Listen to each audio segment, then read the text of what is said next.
Então, muito obrigado, agradecemos a presença de todos, do doutor Sérgio. E hoje, então, o nosso tema vai ser, hoje é o terceiro dia, né, o terceiro encontro, e hoje vai ser falado sobre a física quântica, a espiritualidade. Então, Sérgio, estamos prontos para aprender.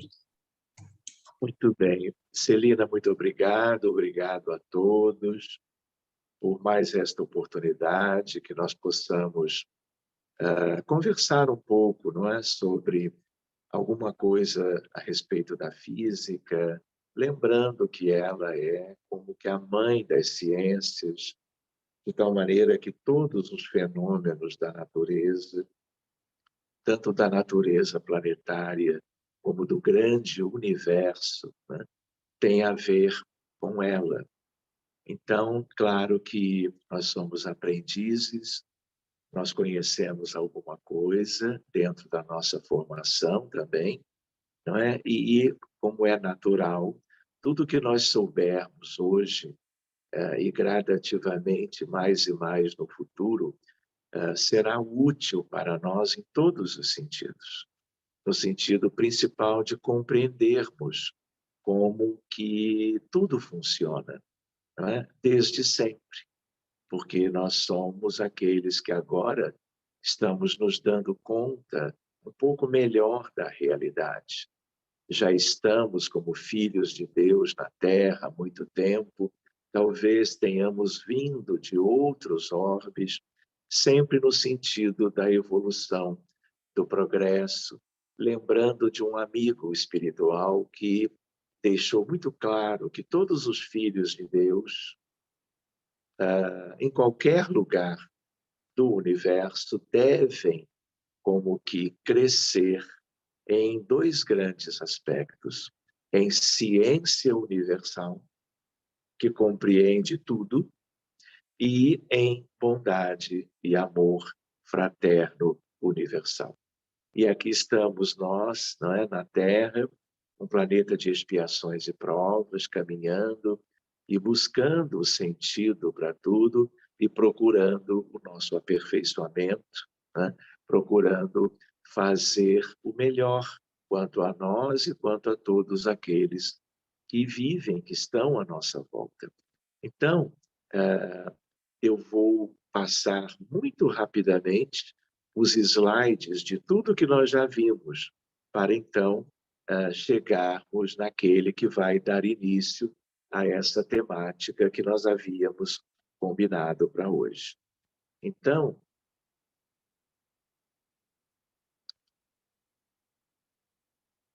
nós falávamos sobre o que é ciência, os ramos da ciência oficial ou acadêmica, falávamos da importância da ciência do espírito, consideramos diversos aspectos com Allan Kardec, fundamentalmente. Tudo isto está na gravação do primeiro programa e que está à disposição de todos. Eu apenas estou fazendo um breve retrospecto, lembrando da nossa pequenez diante do grande universo, não é? Como pequeninos grãos de areia numa praia cósmica, estamos dando esses primeiros passos. Lembrava com esta imagem, não é, dos pais da física, não é, mentes brilhantes que contemplaram a humanidade no início do século XX de prodígios extraordinários e que são aqueles que nos deram a base da ciência atual. Uma ciência que sempre procurou lidar com as questões palpáveis, as questões materiais da matéria mais fácil de ser sentida e observada. Mas eles também entraram de propósito no infinitamente pequeno e daí surgindo com Max Planck, não é? A ideia da quantização da energia e, portanto, surgiu em 14 de dezembro de 1900 aquele artigo, aquela pesquisa de Planck que resolveu um problema importante tanto da física teórica como da física experimental, e que então abriu a física nova, como nós chamamos.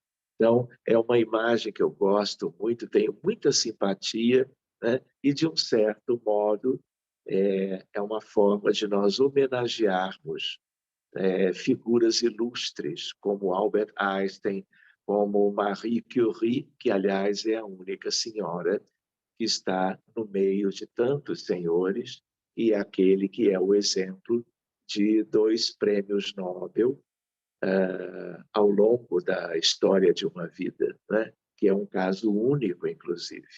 Vimos também sobre o espiritismo, o terceiro legado, as características dele como ciência, filosofia e religião. Tudo está lá à nossa disposição.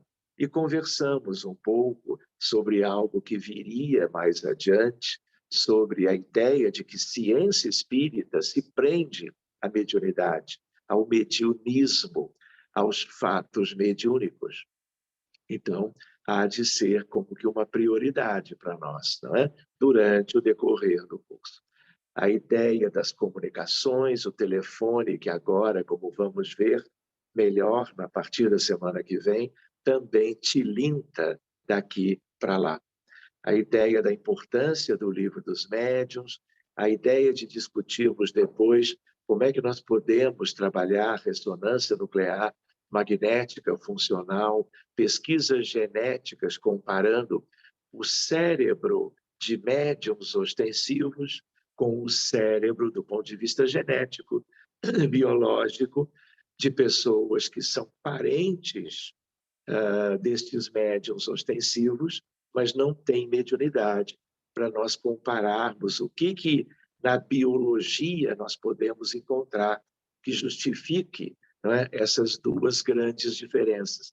Isso é apenas uma ideia, né, da ciência espírita, mas existem várias, onde nós vamos chegar a partir de daqui a 2 semanas. Medicina, magnetismo e mediunidade, os 3 M's, como eu costumo chamar, se entrelaçando. Conversávamos sobre vácuo quântico, seguíamos adiante fazendo uma introdução a respeito do paradigma antigo, que era um paradigma materialista, e o paradigma novo, que está chegando, não é, para, vamos dizer, a própria civilização, trazendo algo novo no sentido da sua compreensão, do seu estudo, da sua ciência, mas algo que sempre existiu, a par de toda uma dedicação histórica da humanidade ao materialismo em si.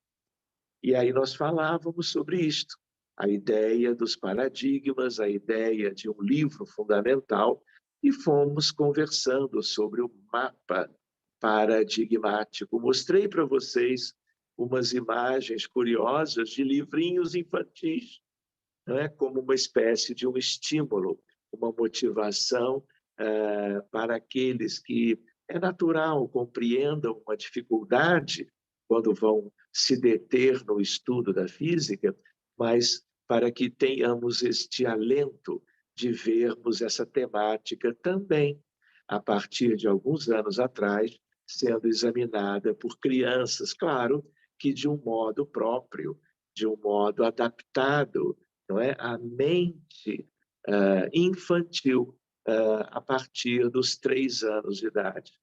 E aí vocês veem ali Quantum Physics for Babies, o que é um alento. Puxa, então se eu já sou adulto, se os bebês já podem tomar uma ideia, não é? Por que eu não posso? Né? E a ideia do alemãozinho, do loirinho, não é?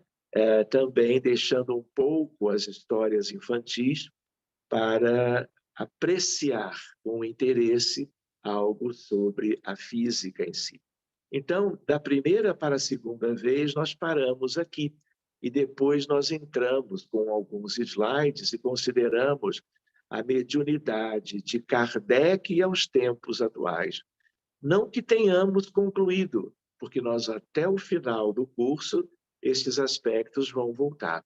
E conversávamos bastante sobre as questões de uma mediunidade fenomênica que é aquela que trouxe como que uma grande movimentação na sociedade americana e depois na sociedade europeia, tipicamente em França, que foram os fenômenos muito ostensivos. E eles tinham que acontecer naquela época exatamente para chamarem a atenção das pessoas. E como era de um planejamento, acabou chamando a atenção, vejam lá de quem, de Hippolyte Léon Denisard Rivail, Monsieur Allan Kardec. De tal maneira que aí nós temos o início, não é? De todo um projeto do Consolador prometido, em nome de Jesus, chegando onde tinha que chegar, vamos dizer, nas mãos de Allan Kardec, e ele foi examinando e nos deixou este legado maravilhoso, definitivo, que é a doutrina espírita. E esta imagem, ela nos dava uma ideia dele, não é, com uma turma pequena de colaboradores, casa do senhor Baudin, da família Baudin, trabalhando fenômenos mediúnicos, tanto de efeitos físicos como de efeitos intelectuais. Aqui nós vimos, né, uma imagem que encontramos numa livraria, na verdade, uma biblioteca americana, em que nós tínhamos mulheres médiums reunidas, lidando com o mundo espiritual, quando ainda nem tínhamos, vamos dizer assim, os livros de Kardec devidamente publicados. E daí, então, surgiu o Espiritismo, nós conversamos sobre isto, começamos a conversar sobre mediunidade fenomênica de efeitos físicos.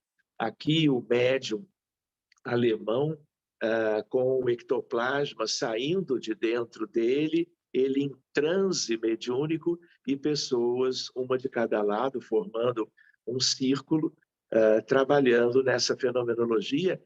Algo, vocês imaginem, vocês são espíritas, vocês já estudaram muito.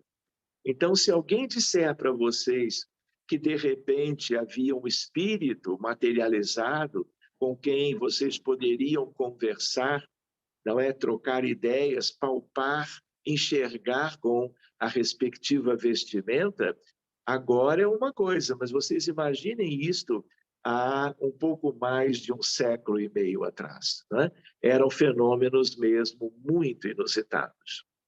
Seguindo adiante, a ideia que eu mostrei também é uma imagem que eu gosto muito, curiosa, raríssima, a imagem de um determinado médium, europeu também, e 3 espíritos materializados ao mesmo tempo. Ou seja, uma primeira ideia é a abundância de ectoplasma.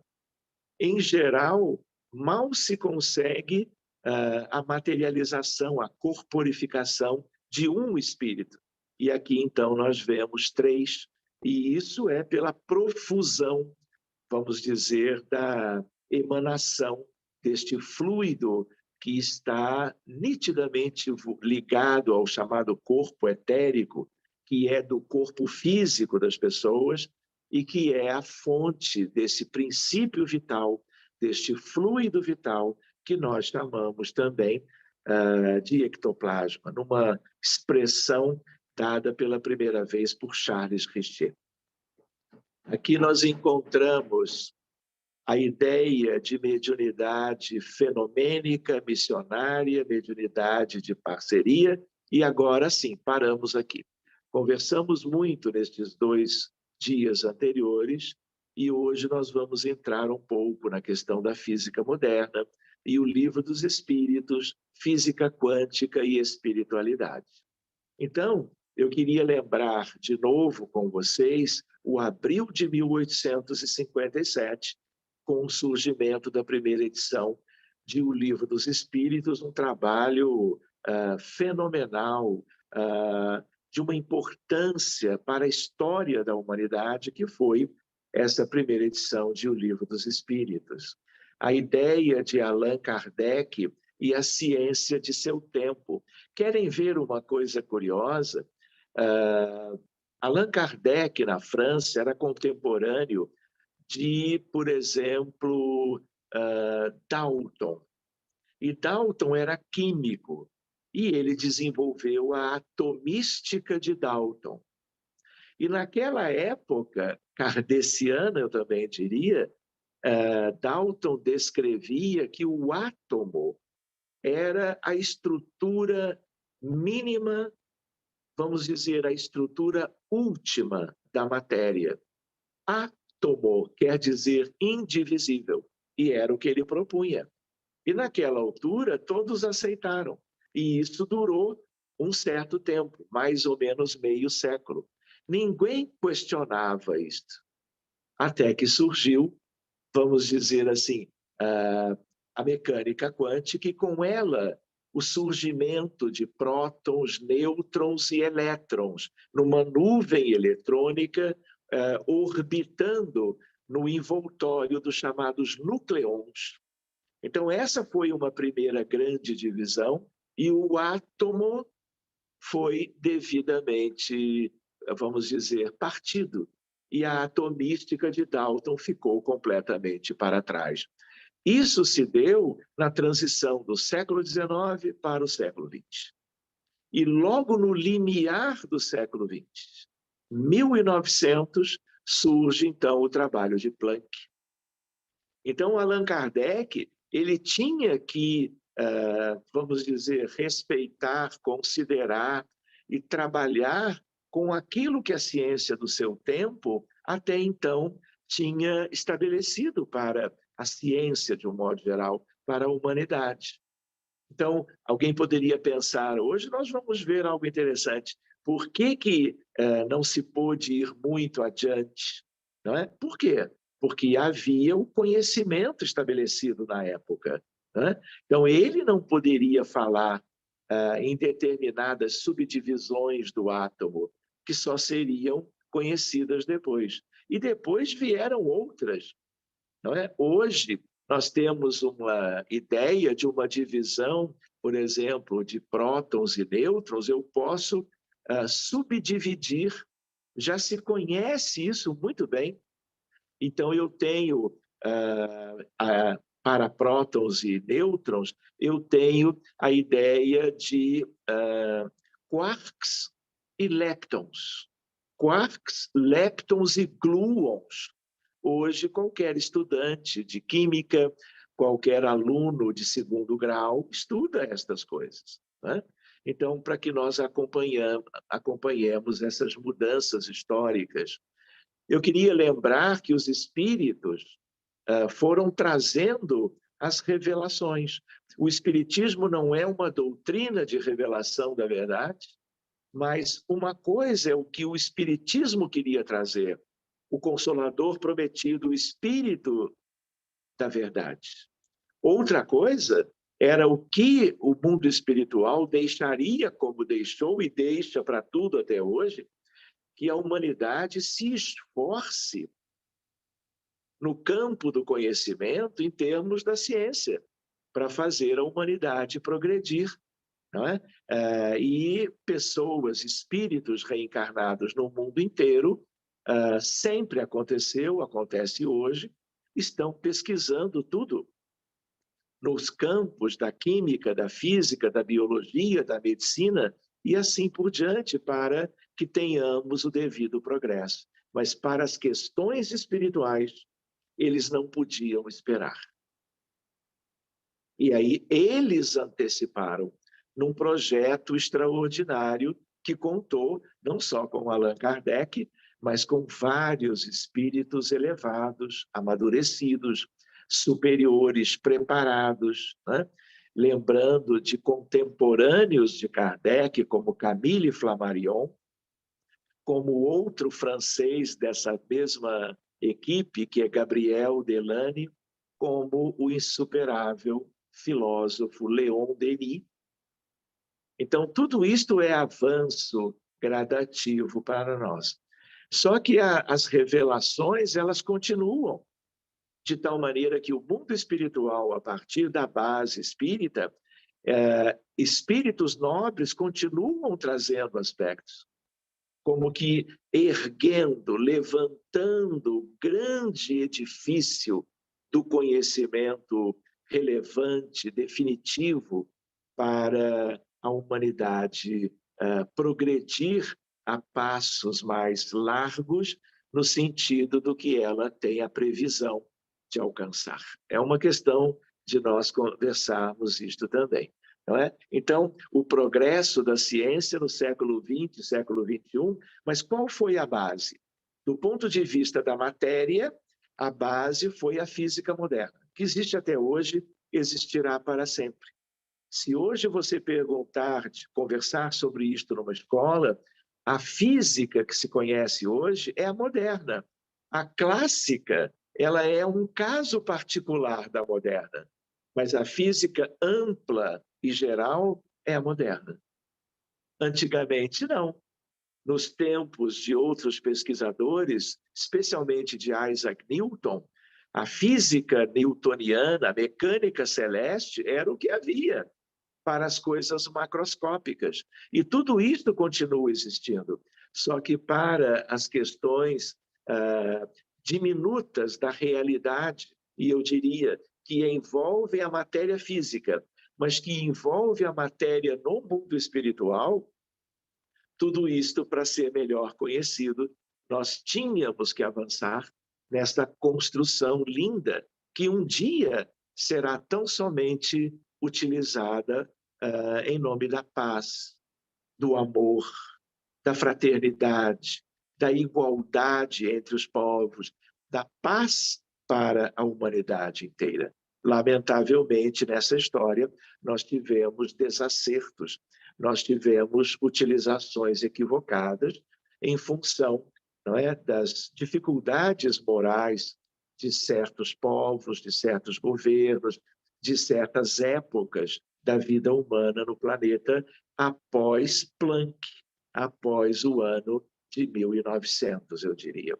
Então, vejam aqui comigo, amigos, quando nós hoje, ou em qualquer época, a partir do que aconteceu lá atrás, alguém fala em física nova, física moderna, nós temos dois itens, é um binômio. A mecânica quântica, descrita inicialmente por Planck, e a teoria da relatividade geral e especial, descritas ambas por Albert Einstein.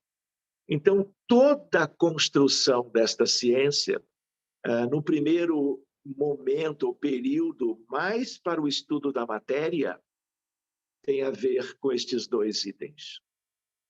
Então, isto é como, vamos dizer assim, algo destes espíritos, daquela fotografia que eu havia mostrado, eles descem de uma região que é uma esfera de vida chamada arte, cultura e ciência, reencarnam numa grande equipe em diversos lugares da Europa e do mundo e tratam de pesquisar como fizeram, e é um legado que eles deixaram, é um legado definitivo. Mudou o mundo.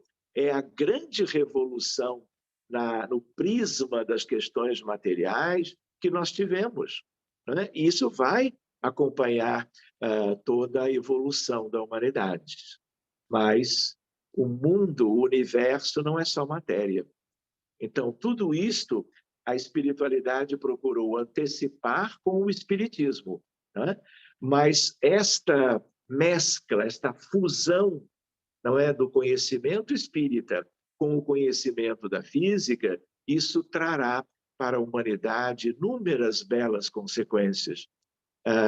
De novo, numa ideia de uma explicação mais segura, mais completa e mais formal do que significa o universo de Deus. E, claro, como consequência do que significa a realidade de um mundo ainda acanhado evolutivamente, que é o nosso planeta Terra. Mas nós somos aprendizes, então devemos avançar. Antes dessa física nova, né, mecânica quântica e a teoria da relatividade, exemplos, a mecânica clássica, newtoniana especialmente, né? Séculos antes, trazendo desde a queda da maçã, desde a compreensão da teoria da gravidade, campo gravitacional e outras coisas que também lindas que ele trabalhou, descrevendo-as no que nós chamamos as 3 leis de Newton. Outra área da física antes da moderna que existe até hoje é a óptica, que tem a ver com coisas importantes da sociedade, da vida humana e da ciência. O eletromagnetismo foi descrito um pouquinho antes de Planck entrar na física quântica. Então, as 4 leis de Maxwell descrevem o eletromagnetismo. Isso se estuda na escola há um século e meio, quase. E outra área linda que tem a ver com elementos de entendimento sobre a vida de Deus, sobre o universo, o multiverso, o diverso, tem a ver com as estrelas, tem a ver com as leis da termodinâmica. Um dia, quem sabe, poderíamos olhar isso um pouquinho mais de perto. Então, meus amigos, a mecânica quântica e a teoria da relatividade, os primórdios dessa nova física, nós devemos a essas 2 figuras ilustres. São imagens muito bonitas que eu encontrei, não é? Eu vou brincar que eu tenho no meu acervo pessoal e eu compartilho aqui com vocês para que vocês tenham uma ideia da fisionomia, do semblante. Claro que Einstein, de certo modo, muito mais conhecido, né? Pela sua grande notabilidade, mas Planck foi ele que ganhou a chave da abertura desta nova ciência, que é do universo e que, graças a ele, agora é conhecida na Terra. Olhem que coisa curiosa, o século de Kardec à esquerda e o século 20 e 21 à direita. Quando Allan Kardec trabalha no Livro dos Espíritos, o que se sabia, e o Livro dos Espíritos usa essa terminologia, fluido elétrico, fluido magnético. Isso não existe. Mas era da natureza aquilo que tinha essa rotulagem. Isso se chamava também a gravidade. O que mudou? A palavra fluido, ela existe hoje, mas para denotar outras coisas. Então, hoje, aquilo que era como que objetivo daqueles cientistas, hoje nós chamamos de campo elétrico, campo magnético. Também podemos chamar de uma vez só campo eletromagnético. E agora, lembram da divisão do núcleo? Lembram que o átomo foi subdividido? Então surgiu a física nuclear. A física nuclear, ela é filha da física nova. Então eu tenho campo nuclear forte, campo nuclear fraco. E a par disso, claro, como já se sabia, nós utilizamos agora a palavra campo gravitacional. Então, esta imagem nos dá uma ideia do que havia e do que nós hoje lidamos do ponto de vista conceitual e do ponto de vista, vamos dizer, das expressões, não é? Verbais e pelas citações. Querem ver uma coisa curiosa? Einstein, durante 19 anos, ele trabalhou buscando compreender como se na raiz de todas aquelas 4 forças ou interações, nós tivéssemos uma raiz única para aqueles 4 campos que eu mostrei no slide anterior. Isso é conhecido dos estudantes de física, de várias áreas da física, teoria do campo unificado de Albert Einstein. Pois bem, ele tentava descobrir esse campo primordial de onde derivam ou derivariam as 4 forças do universo. Houve muito progresso. Nos dias atuais, das 4, nós já temos 3 delas reunidas na mesma raiz, mas ainda não tivemos elementos para juntar todas. e há uma delas que ainda está como que à margem, ou do lado de fora, mas tudo indica que ele tinha razão, tudo indica que é uma questão de tempo. Vocês ouviram falar, não é, em 2013, do bóson de Higgs, porque essa é uma ideia curiosa, não é? Havia um pesquisador que foi prêmio Nobel de Física em 1988, chamado Lederman, ele é vivo até hoje, e aí ele procurava ver uma partícula que deveria ser aquela que daria massa ao universo. E ele era criticado, questionado, mas ele tinha as ideias dele. E ele chamou isto como partícula divina, ou partícula de Deus. Pois bem, o Higgs, na verdade, formulava coisas análogas, e em 2013, no CERN, que é um acelerador de partículas que fica perto de Genebra, na Suíça, né, imenso, é uma estrutura colossal abaixo da Terra, esses aceleradores pesquisam a intimidade da matéria. E aquela figura que está ali em background, nesse slide, é exatamente uma ideia de uma partícula como o bóson de Higgs, que foi já devidamente confirmado. Ou seja, o bóson de Higgs, bóson é uma palavra que tem a ver com a física de partículas, porque existem os férmions e os bósons, dependendo do spin e umas outras coisinhas. E aí o que acontece?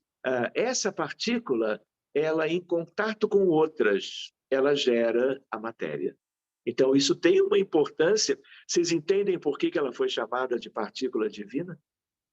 Isso lembrando que o universo material conhecido, juntando-se todas as galáxias, todas as estrelas, não é? Isso é apenas 3,6% do universo.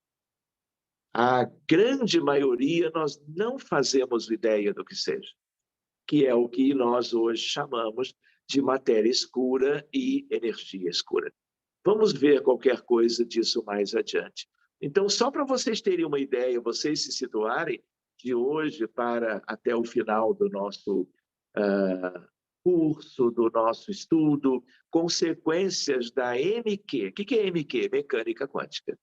De tal maneira que ali nós temos uma imagem que tem a ver com buracos negros e coisas novas, interessantes. Tudo que nós temos desta lista dependeu daqueles precursores.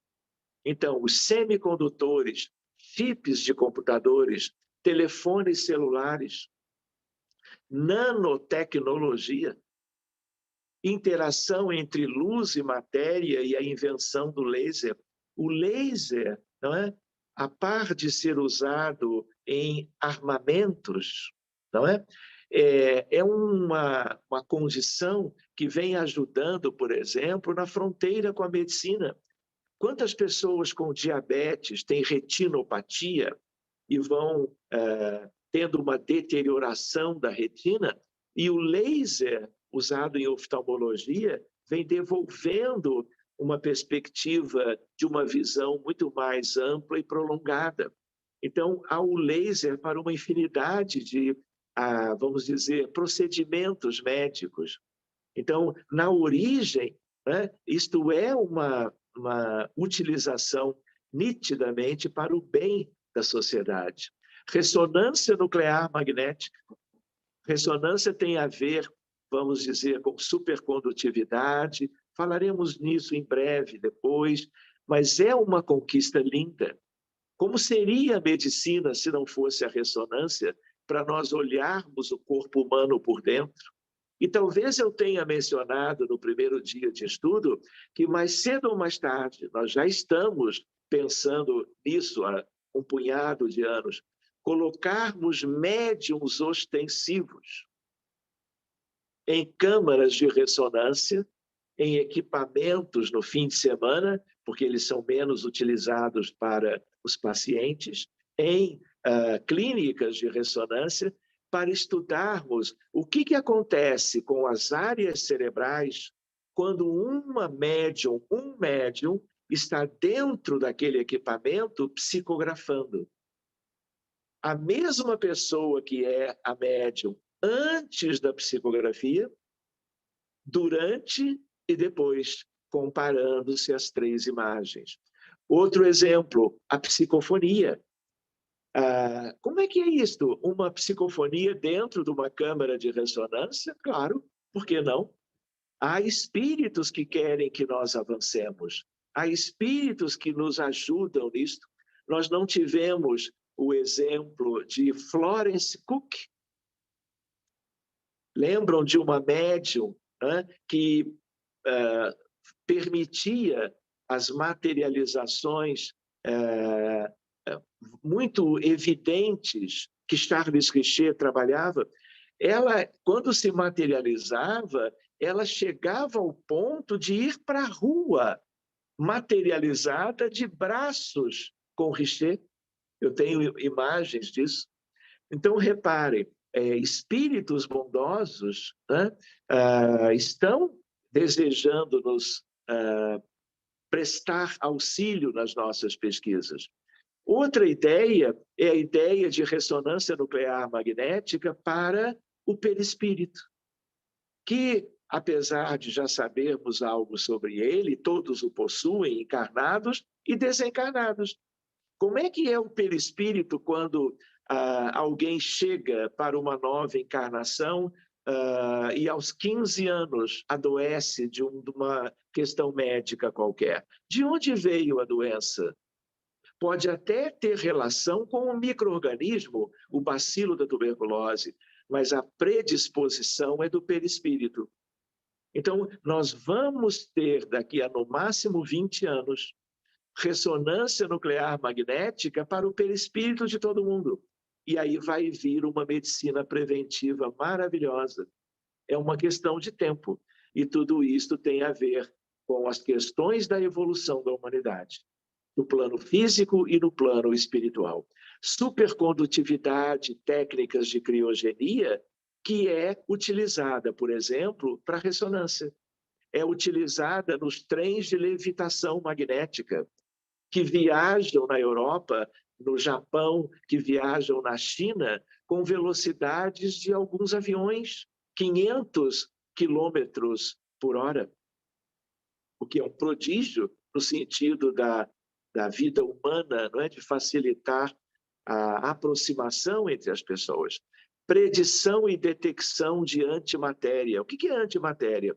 Se eu tenho o elétron de carga negativa, na natureza, eu tenho o pósitron de carga positiva. Se eu tenho uma outra estrutura pequenina que é de carga positiva, ela também existe em algum lugar de carga negativa. Isso requereu mentes brilhantes para que se chegasse a isto também, e isto tem importância para nós. Entendimento sobre a radioatividade e o desenvolvimento da energia nuclear. Quantas cidades no mundo dependem das usinas nucleares, né? Mais ou menos seguras, né? E fora o episódio de Fukushima, nós nunca tivemos maiores problemas, e isso sustenta, por assim dizer, grandes contextos da vida humana. Seguindo adiante, a ideia daquela galáxia, que é a galáxia vizinha da Via Láctea. Aqui nós estamos diante de Andrômeda, 1 trilhão de estrelas, lembrando com ela sobre o mundo contemporâneo e as transformações. Aspectos que vocês só ouvem falar agora. Dimensões extras. Querem ver uma reflexão? Isso tem a ver com o mundo espiritual. Nós vivemos no plano físico num sistema de 4 dimensões. 3 dimensões espaciais, X, Y e Z, e a dimensão temporal. Então, os encarnados, humanos e subhumanos, animais, todas as estruturas do planeta Terra, por exemplo, ou do que conhecemos das estrelas, tudo tem a ver com 4 dimensões. Só que agora nós já sabemos que são 11. Então, o universo divino O que são essas 7 mais dimensões?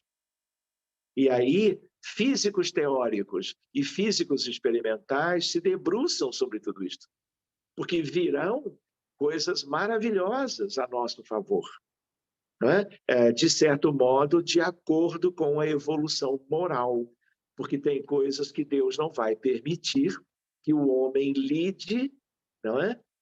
A exemplo de algumas coisas equivocadas seriamente, não é? Na utilização prejudicial tanto do laser como da energia nuclear. Não é verdade, amigos? Então, teoria das cordas, buracos de minhoca, multiversos, porque agora o universo que nós conhecemos, com 70 septilhões de estrelas no universo observável, é só o nosso universo. Do outro lado de buracos negros, nós temos coisas colossais que um dia nós conheceremos. Então, a palavra universo hoje ela é tímida, porque ela diz de uni. Então, nós falamos hoje em diverso, multiverso, e isso um dia será do interesse geral da humanidade. Matéria e energia escuras, antimatéria, bóson de Higgs, supercondutividade, high TC, significa alta temperatura crítica, nanotecnologia, inversão dos polos magnéticos da Terra, origem dos raios cósmicos, que são os raios eletromagnéticos de maior frequência, como que algo que nos aproximaria de Deus diretamente. E a ciência vem buscando progredir nesse sentido. Uma coisa linda, e eu vou apresentar para o grupo depois um artigo nosso, que foi publicado na revista da Federação Espírita Brasileira, da FEB, que se chama exatamente assim, A Quintessência do Universo. Prometo compartilhar, não é, naquele grupo da nossa família do estudo, né? A ideia dos táquions. O que são táquions? Não existe taquicardia, taquipneia. Taque é uma coisa rápida. O que são táquions? São coisas quânticas acima da velocidade da luz. Se a luz já é no vácuo 300 mil quilômetros por segundo, que é uma velocidade limite, por um certo modo, na verdade já não é, porque os fenômenos quânticos eles são instantâneos. É como se eles fossem diretos, não necessitando de mensuração de velocidade. Seguindo adiante.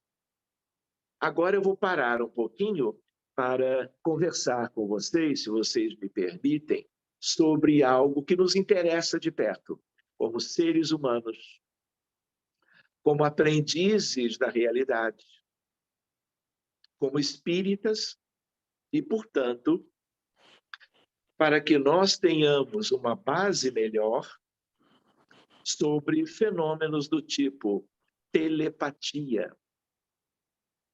Fenômenos do tipo, quando Allan Kardec, no Livro dos Espíritos, dizia que a alma está onde o pensamento do Filho de Deus, desencarnado ou encarnado, esteja.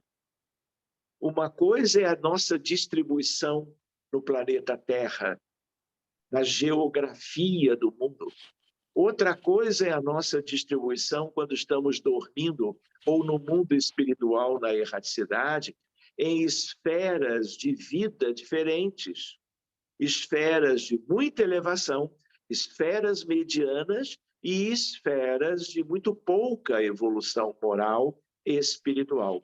Então, o estudo do pensamento, Kardec não disse para nós que o pensamento, amigos, é o principal atributo do espírito humano, filho de Deus?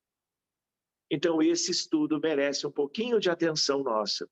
Então, eu coloco desse modo, é uma radiação da mente espiritual. Portanto, encarnados e desencarnados possuem esta capacidade de pensar. E querem ver uma característica do ser humano que é diferente dos animais. O pensamento no ser humano ele é contínuo. Nós não paramos de pensar jamais. Ah, a pessoa morreu. Ah, então ela está pensando, mas do outro lado. Não é verdade? Então, seja onde for, dormindo ou em vigília, desencarnado ou encarnado, pensamos 24 horas por dia. Os animais não, ao que tudo indica. Né? Então, uma característica de aquisição na condição humana, né, é exatamente a ideia de pensamento contínuo. Então, vejam o que André Luiz nos trouxe em vários dos seus livros, da série de 13, que nos fala sobre a vida no mundo espiritual.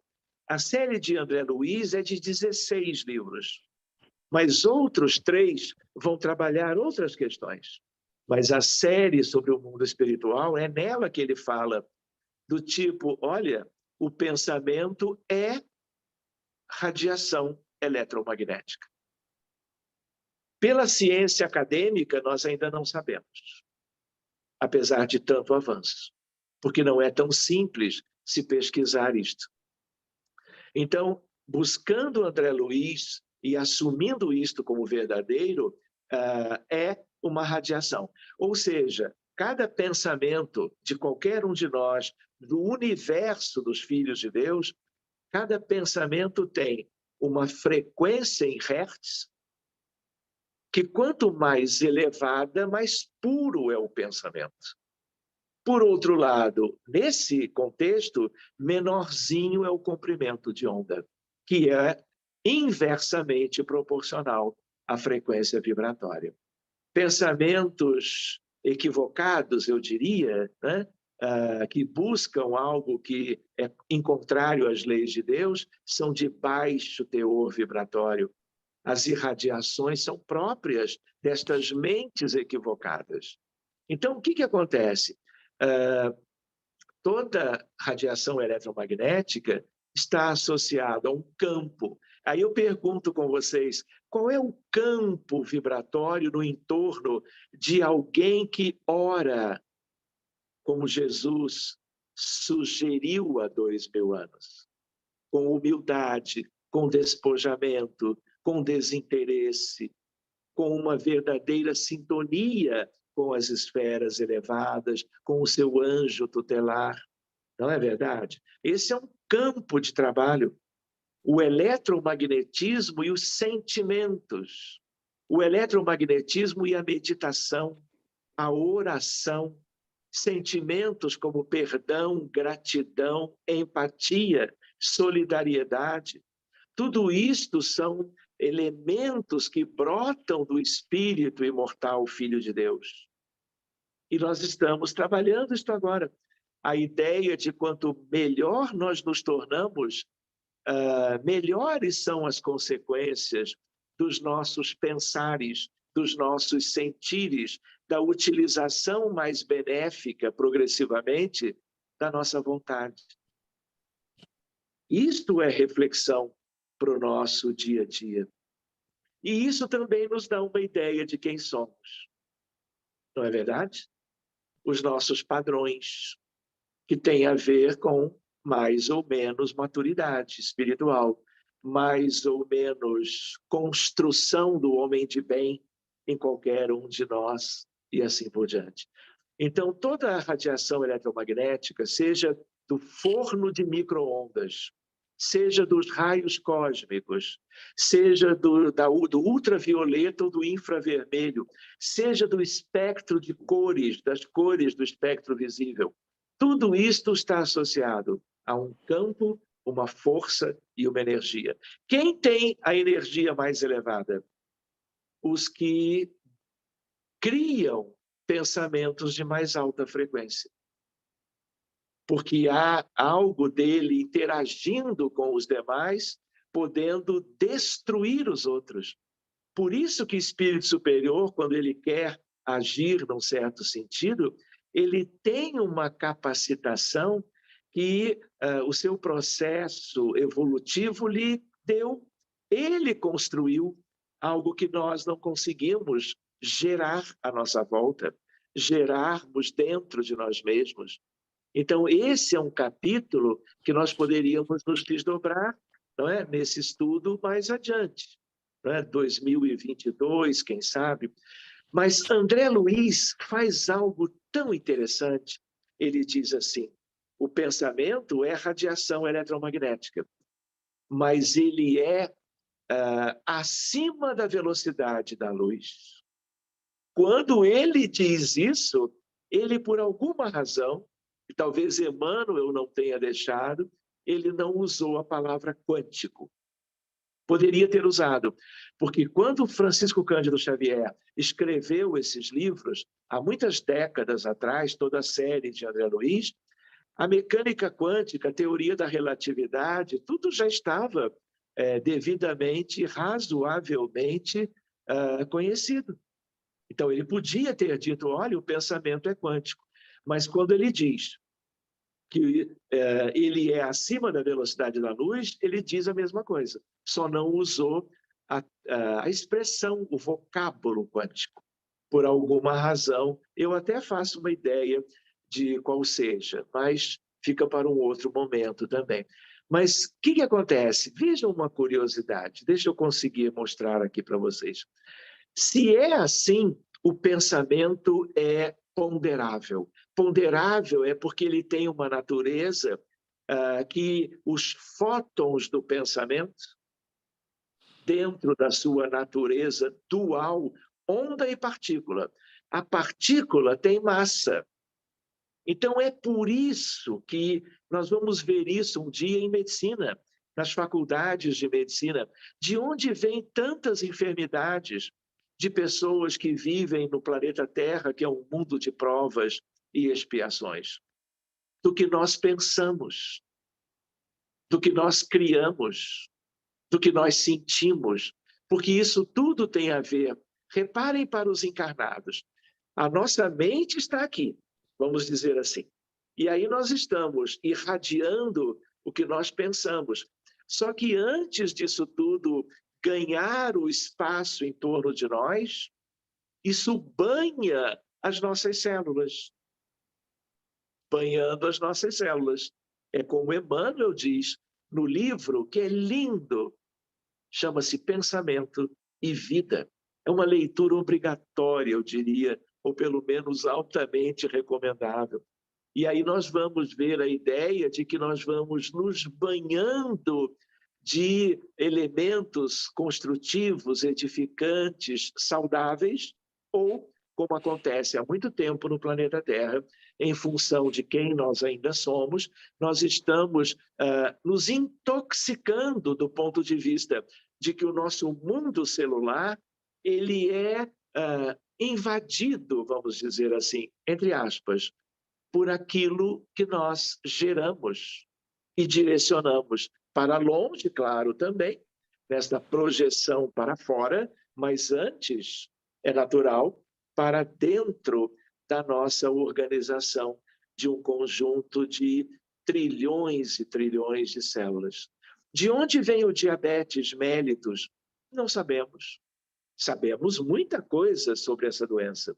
É uma epidemia mundial. Sobre hipertensão arterial sistêmica, sobre doença arterial coronariana. De onde vem a neoplasia? De onde vem o câncer? De onde vêm os tumores e metástases? Até quando a oncologia moderna, não é, mesmo trabalhando tanto hoje na prevenção, vai excluir essas possibilidades? Um dia, nós vamos trabalhar com as crianças, não é? A importância do pensar, a importância do sentir em parâmetros de vida eterna. E de acordo, vamos dizer, com as diretrizes, eu diria, do Evangelho de Jesus à luz da doutrina espírita. Teríamos outras questões aí para nós conversarmos também, mas fica como um eixo, como uma ideia, talvez, raiz para nós, né? Então, ela é, ou seja, o pensamento é pesável, teoricamente, é ponderável. E ali nós temos o segredo, a chave de muita fenomenologia que um dia nós saberemos muito de perto. Então, eu vou mostrar agora uma ideia, né? Lembrando antes que o pensamento sai de nós, do centro coronário, que é um vórtice, que é um chakra, poderíamos dizer, não é? Um centro de força no alto da cabeça, envolve a córtex cerebral, vai para todo o sistema nervoso central e depois periférico, para todas as células e depois vai embora para o exterior. Só que isso é ultra rápido. Então, é difícil separar enquanto ele está agindo na nossa biologia ou quando ele está já anos-luz, eu diria, vamos assim, podendo orvalhar o corpo, a vida do seu autor, da sua família, da sua sociedade e da humanidade inteira. Por isso que Jesus trabalhava a ideia da vigilância e da oração. A vigilância para cuidarmos o que pensamos e com quem nós nos vinculamos por causa dessas redes de pensamentos mútuos. E também como é que nós alcançaríamos um dia a perspectiva do reino de Deus e da sua justiça, sobre o qual ele falava, antecipando a felicidade futura tantas vezes como nos evangelhos de Mateus, Marcos, Lucas e João. Posso contar para vocês? Então, o pensamento é como ondas de rádio, de raios-x, de raios cósmicos, e tem propriedades de onda e de partícula. Assinado André Luiz. Irradia-se a curtas e grandes distâncias, interage com a matéria, especialmente o corpo físico e sua vizinhança, e no mundo espiritual, onde a matéria é mais sutil, isso ganha uma dimensão extraordinária. Lembrando que os desencarnados que não têm corpo físico, por um período de tempo maior ou menor, estão exatamente fazendo do mesmo. E o que acontece com o perispírito dos desencarnados, como acontece com o perispírito dos encarnados? Eles vão sendo intoxicados ou abençoados pelos teores vibratórios daquilo que nós pensamos no dia a dia. Então, quando Jesus recomenda, prescreve como médico divino a prece, aquilo é medicina preventiva e medicina curativa. Esse é um domínio que nós estamos procurando nos dedicar ultimamente, porque isso pode ter um valor incalculável para o avanço no sentido de uma medicina melhor para a humanidade. Então, lembrando que o pensamento, Kardec não disse, é o atributo essencial do Espírito Eterno. E aí digo eu, propulsor e construtor da vida, da evolução e do universo. Essa é uma ideia de raiz, que individual e coletivamente retorna para Deus, que é o nosso Pai, criador de toda a realidade, seja na Terra, seja em qualquer parte, para essa sua eterna felicidade. Então, os nossos cuidados no dia a dia, e nós temos, eu vou enviar para vocês uma mensagem recebida hoje, sexta-feira, recebida ontem. Eu vou enviar para vocês, tem a ver exatamente com isto. Pensamento e felicidade. Pensamento e construção. E a ideia de um alerta que nos chegou, que é válido para qualquer um de nós, né? Que ainda somos pequenos, que ainda somos aprendizes de coisas muito elementares. Então, para terminarmos, eu gostaria de contar uma história.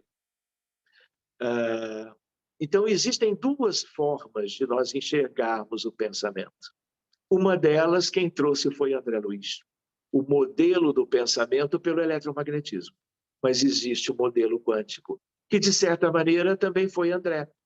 Porque quando ele disse que o pensamento é taquiônico, ele tem velocidade acima da luz? Ele disse que o pensamento é quântico.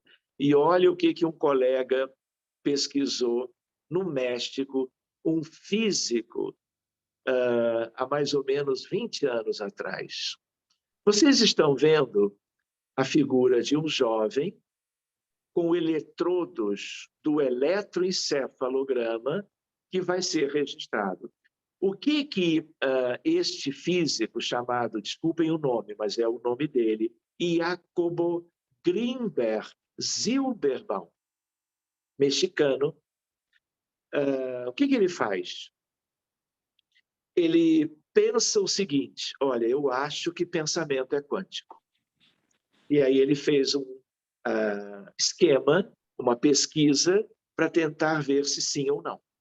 Aí ele pede, resumidamente, a 2 amigos jovens que durante meia hora pensassem um no outro, lembrando do tempo da escola, lembrando de saírem juntos para namorar as suas respectivas namoradas, para passearem num contexto qualquer, para conversarem sobre as famílias, a vida, a universidade e assim por diante. Muito bem, o que ele faz? Ele coloca um deles num prédio, numa sala deste prédio, com os eletroencefalograma, não é? No caso, os eletrodos do eletroencefalo, na cabeça. O outro, num outro prédio, numa outra sala, portanto, com o mesmo equipamento. E aí o que ele faz? Ele lembra o seguinte: se o pensamento é uma radiação eletromagnética, eu vou fazer o seguinte: eu vou colocar os dois numa gaiola de Faraday. Faraday foi um grande pioneiro ligado ao eletromagnetismo. A gaiola de Faraday, ela não deixa nem radiação sair nem entrar. Ou seja, ele usou uma blindagem eletromagnética perfeita para os dois. Poderia, no limite, ter usado só para um, bastaria. Mas ele, por excesso de zelo, colocou nos dois. Vocês lembram o que é luz estroboscópica? Aquela luz que pisca numa boate, num ambiente à noite, que ajuda, teoricamente, as pessoas a dançarem, eu diria, freneticamente, acompanhando músicas, vamos dizer, mais movimentadas. O que ele faz? Ele coloca uma fonte emissora de luz estroboscópica diante do rostinho de um dos amigos. E aí, o que nós chamamos isso em neurofisiologia? Potencial evocado. A luz evoca o cérebro a responder àquela luminosidade piscante. E o eletroencefalograma, nas áreas da visão, mostram essas oscilações eletrofisiológicas. E aí mostra o quê? Que o cérebro do primeiro foi evocado pelaquela luz. E não é que o outro grupo dos pesquisadores percebem, sem haver nenhuma comunicação, nenhum fio condutor, nenhuma forma de entrosamento ou vínculo, o eletroencefalograma do outro responde igual, para surpresa praticamente de quase todos, mas não de Jacobo Grinberg Zilberbaum. Por quê?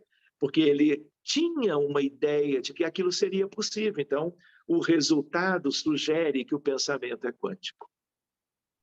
E se ele é quântico, ele não depende de distância.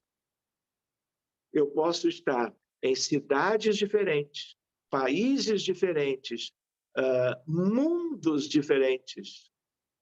Então, se você evoca, se você pensa, se você, elevando o seu pensamento numa prece, você lembra de espíritos superiores para além daqueles que possam existir na nossa realidade planetária terrena, né?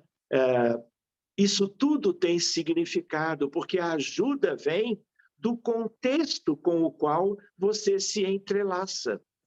E essa é uma palavra que nós usamos em física, entrelaçamento quântico, colapso da função de onda, entanglement, como se fala em inglês. Querem ver que coisa que tem a ver com a vida do universo? Jesus não é o nosso pastor? A humanidade de 20 bilhões de seres humanos não é o seu rebanho. Nós não somos ovelhinhas desse seu rebanho maravilhoso, mas ainda muito pouco adiantado. Então, o que acontece? Lembram dos dois amigos pensando meia hora antes um no outro? Vocês acreditam que Jesus fique em lugar qualquer do grande universo, talvez no seu trono solar? Esse é outro tema para depois, não hoje. Vibrando pela sua humanidade, como um pastor divino vibrando, lembrando, como ele disse ao paralítico de Cafarnaum, ele assustado na casa de Pedro, isso é uma história linda,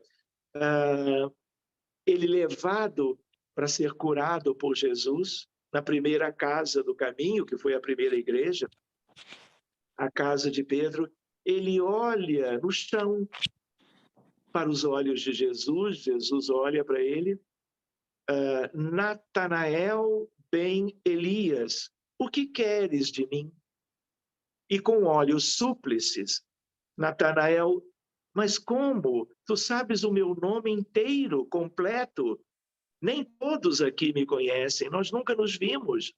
E aí Jesus olha para ele e diz, Natanael, eu lhe conheço desde sempre, como conheço desde sempre todas as minhas ovelhas.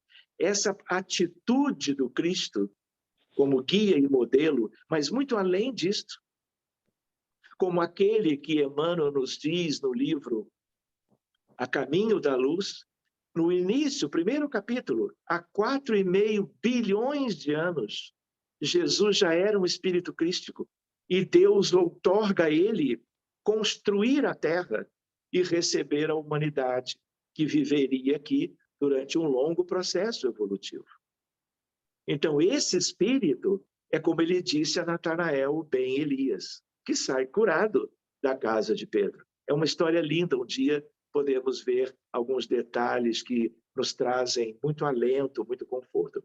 Pois bem, quando um cristão, ou quando qualquer um que tenha afeição por uma crença monoteísta ou politeísta, eleva o seu pensamento a Deus, a Maomé, aquele que poderia ser Alá, na sua ideia, né, do mundo divino, ele se entrelaça a esses seres superiores. E acontece o quê? Uma ligação, que é uma ligação que os nossos olhos não veem. Mas o que os nossos olhos veem? Só veem o que é muito material, muito palpável. Tantas coisas estão acontecendo ao nosso lado, o mundo espiritual está todo aqui. Para vocês terem uma ideia, existe, eu vou comentar porque é muito nítido, uma assembleia hoje com vocês, fazendo parte, no sentido de que os temas que vocês escolheram, os temas que nós estamos contemplando, não é? Vamos dizer, para que nos situemos melhor, espíritos desencarnados estão participando, aproveitando, debatendo entre eles em silêncio, vamos dizer assim, porque eles fazem isto pensando. Então, essa experiência de Jacobo Grinberg Zilberbaum, ela está publicada com outros autores. Uma coisa curiosa, né? Amit Goswami está aqui nesse grupo, não é? Para vocês terem uma ideia, Zilberbaum, de uma hora para outra, desapareceu. Nunca mais foi visto. Ninguém sabe do seu paradeiro, ninguém descobriu se ele um dia sofreu um acidente ou coisa análoga e desencarnou. Então, existem teorias interessantes de que ele era um agênere, de que ele veio, corporificou-se, fez o que tinha que fazer, deixou uma semente preciosa e voltou para casa, que é o mundo espiritual. Um dia, nós todos vamos fazer assim, só vai demorar um pouquinho, né? Porque nós não temos essas facilidades. Então, nós chamamos isso o experimento de interações não locais. É a chamada não localidade da mecânica quântica. Isso é típico dessa terminologia. E ali está o nome dele, experiência prática realizada por cientistas para comprovar o modelo quântico da consciência.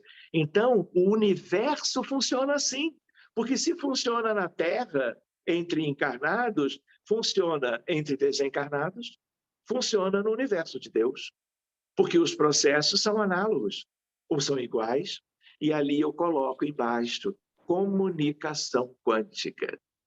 Então, o grande exemplo é o amor, a caridade, o perdão, a misericórdia, a compaixão, a empatia e, especialmente, a prece. E de tal maneira, como Kardec coloca num determinado momento do livro O Evangelho segundo o Espiritismo, sobre a prece coletiva. O entrosamento, a afinidade, a integração entre os que estão orando no mesmo momento, isto é algo que gera recursos extraordinários para quem nós direcionamos, como que a nossa rogativa, a nossa súplica, a nossa irradiação. Então, vamos nos preparando para concluir por hoje, mais pelo adiantado da hora do que outra coisa. Mas nós vamos seguir daqui mais adiante. Eu posso dizer para vocês que nada deixará de ser visto. Claro que dentro dessas bases que nós, em relação a elas, estamos nos propondo, né? Porque isso é muito amplo, são muitas coisas. Nós estamos procurando chegar a uma ideia de um conteúdo para 6 etapas, e estamos cumprindo a terceira como amigos, como irmãos hoje. Querem ver uma coisa curiosa? Olha ali o tio. Quem é o tio? É o tio Albert Einstein. E ele queria entender essa ação à distância. E físicos chineses publicaram, há poucos anos atrás, a ideia de que essa velocidade taquiônica ela tem 10.000 vezes a velocidade da luz. Mas mais do que rapidez, mais do que velocidade alta, é o entanglement, é o entrelaçamento. É o acoplamento, é a união. Dito de uma maneira mais clássica, é a ressonância entre os envolvidos. E isso talvez nos ajude a compreender melhor os benefícios da prece. Eu ia mostrar para vocês, não é, o CERN, é o centro abaixo de Genebra, pertinho entre a França e a Suíça, no cantão francês. Estive aí 2 vezes, uma primeira vez visitando, outra vez aprofundando umas questões dentro da área de física de partículas, que é uma área ampla do que nós chamamos de física da mecânica quântica, da teoria da relatividade, da física moderna. Aqui a festa, não é, envolvendo Lederman, envolvendo Higgs, envolvendo o anfiteatro, celebrando a identificação daquilo que eles supuseram em teoria. E a festa foi legítima, não é? E hoje se sabe que aquele bóson que confere matéria a outras partículas do universo é real. Foi imaginado e depois foi devidamente registrado. E aí, meus amigos, a galáxia chamada a galáxia do sombreiro, uma das mais lindas, e hoje nós podemos registrar isso tudo, porque nós temos tecnologia, nós temos avanço. Vocês me diriam o que é isto? É uma imagem curiosa. Eu não estou interagindo com todos agora, mas nós estamos no útero materno. Em vermelho é a superfície interna do útero. E em amarelo é um ser humano de 1 semana. A nanotecnologia nos permite uma imagem. À direita, a cabecinha, a cintura escapular do ombro e o bracinho começando a se formar. Então, esses avanços nós devemos a essa nova física que já tem praticamente, então, 120 anos. Hoje, nós podemos olhar tudo. Essa é uma paciente minha, né? É uma paciente que se descobriu que tinha um determinado tumor pulmonar. E, a partir daí, ela foi submetida à cirurgia. Vejam a riqueza de detalhes. Isso é ressonância. Isso é consequência da física nova, da mecânica quântica, como vocês sabem. Aqui uma ideia da matéria escura, da energia escura. Vocês estão vendo o que está em cor amarelinha? Amarela com laranja. Isso é o que nós conhecemos. Todo o restante é matéria escura, energia escura, nós não sabemos o que é. Poderemos falar nisso uma outra ocasião para irmos nos aproximando do fim. Então, meus amigos, nós íamos incluir algumas questões interessantes sobre o Livro dos Espíritos e a física moderna. Está na nossa previsão. Então, entre 18 de abril de 1857 e o 14 de dezembro de 1900, nós temos aí 43 anos. E o mundo mudou. E no capítulo que fala da primeira parte do Livro dos Espíritos, das causas primárias, elementos gerais do universo, vocês vão ver comigo no próximo encontro, no final de novembro, na verdade, não no final, em meados de novembro, nós vamos considerar a continuação do que estamos chegando até agora. E vocês vão ver que coisa linda. Os espíritos da codificação, espíritos com um grande preparo, um grande conhecimento, sem poderem nos dizer os detalhes, eles nos deixaram todos os indícios do que estava por chegar para o conhecimento da humanidade e, em vista disso, para o nosso progresso. Então, como agora nós já estamos perto aqui no Brasil, das 5, vocês das 9, eu me coloco à disposição para responder algumas questões, mesmo que a prece pela humanidade de hoje atrase um pouquinho, não tem problema, mas era interessante nós interrompermos por agora e retomaremos um pouquinho mais adiante. Desde logo, Celina, amigos, muito obrigado.